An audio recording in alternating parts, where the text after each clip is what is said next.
মুকেশ আম্বানির বাড়িতে কেউ ঢোকার চেষ্টা করলে ৩ তলার বেশি সে কখনোই যেতে পারবে না। সে যত বড় ব্যক্তি হয়ে থাকুক না কেন, ৩ তলার বেশি কখনোই সে যেতে পারবে না। এমনকি একজন অচেনা মানুষ যদি ভুল করে তার ঘরের ভেতরে ঢুকেও যায়, তারপরেও সেই ব্যক্তি কোনো না কোনোভাবে ৩ তলা পর্যন্তই যেতে পারবে। তার আগে কখনো যাওয়ার মতো সে অনুমতি তো পাবেই না। তাতে এমন কিছু বৈজ্ঞানিক সিস্টেমও করা রয়েছে যে অ্যান্টেলিয়া বাড়ির ভেতরে, যার কারণে কোনোভাবেই সম্ভব নয় ৩ তলার বেশি উপরে ওঠা। চলুন তাহলে আজকের পর্বে জেনে নেওয়া যাক মুকেশ আম্বানির বাড়িতে এমন কি সিস্টেম রয়েছে যার কারণে ৩ তলার বেশি ওঠা একদমই সম্ভব নয়। বর্তমানে এশিয়ার ভেতরে সবচেয়ে দামি এবং পৃথিবীর মধ্যে তৃতীয় সর্বোচ্চ দামি বাড়ি হচ্ছে মুকেশ আম্বানির অ্যান্টেলিয়া। এই বাড়িতেই থাকেন মুকেশ আম্বানির সমস্ত পরিবার।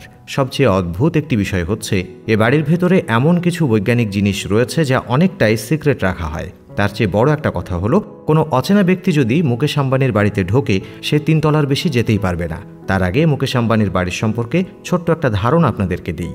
মুকেশ আম্বানির বাড়িতে রয়েছে ৬ তলা বিশিষ্ট একটি পার্কিং লট, অর্থাৎ সেখানে রয়েছে প্রায় কয়েকশো গাড়ি, যেখানে পৃথিবীর অন্যান্য বিলাসবহুল গাড়িগুলোর জায়গা হয়। তাছাড়া তার বাড়িতে এক মাসে প্রায় ৭০ থেকে ৭২ কোটি টাকার মতো বিদ্যুৎ বিল আসে।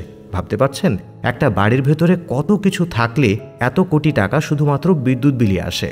সম্পূর্ণ এই বাড়িটিকে বানাতে খরচ হয়েছে প্রায় $১.৫ বিলিয়ন, যা বর্তমানে ১৬,০০০ কোটি টাকারও বেশি।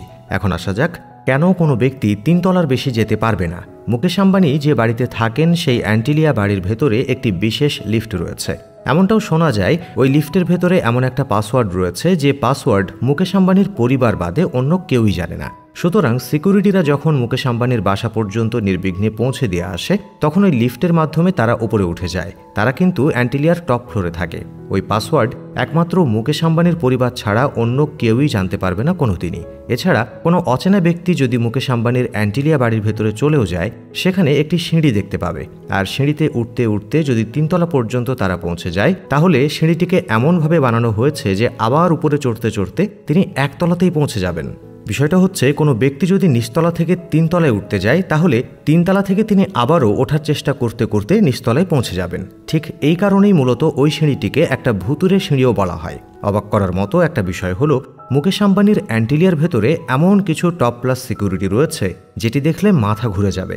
সবচেয়ে অদ্ভুত একটা বিষয় হলো, মুকেশ আম্বানি কখনোই এই সিক্রেট সম্পর্কে কোনো ধরনের কথা মিডিয়াতে বলেননি। আর যেহেতু মুকেশ আম্বানির পরিবার মিডিয়াতে বেশ ভালোই চর্চিত থাকেন সারা বছরই, সেক্ষেত্রে এই বাড়ির ভেতরে কি হয় তার একটা ভীষণ প্রাইভেসি অবশ্যই থাকবে। মুকেশ আম্বানির কাছে প্রায় কয়েকশো গাড়ি রয়েছে। তাছাড়া তিনি যখন বের হন, তখন কমপক্ষে ৫০ থেকে ৬০টি গাড়ি তার পেছনে লেগেই থাকে। এছাড়া মুকেশ আম্বানির পার্সোনাল বডিগার্ডও রয়েছে ১৮ জন, আর তার ফ্যামিলিকে সম্পূর্ণ প্রোটেক্ট করার জন্য ১০০ জনেরও বেশি বডিগার্ড রয়েছে।